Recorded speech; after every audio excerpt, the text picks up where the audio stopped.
During GCU startup after approximately 2 months of inactivity, we encountered a failure in the ignition sequence. The system was started according to procedure, using both gas and diesel mode.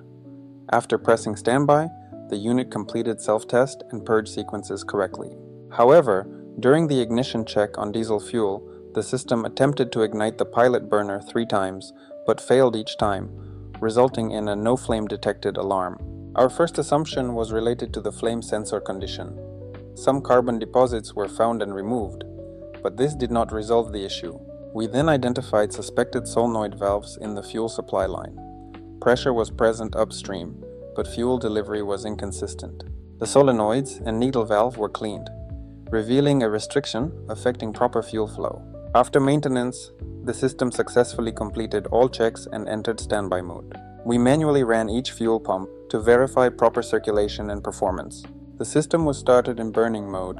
Ignition was successful and operation was stable. Buffer tank pressure was increased to about 6 bar and the system was switched to gas-only mode. The burn rate was adjusted between 300 and 320 kilograms per hour. The test was completed successfully.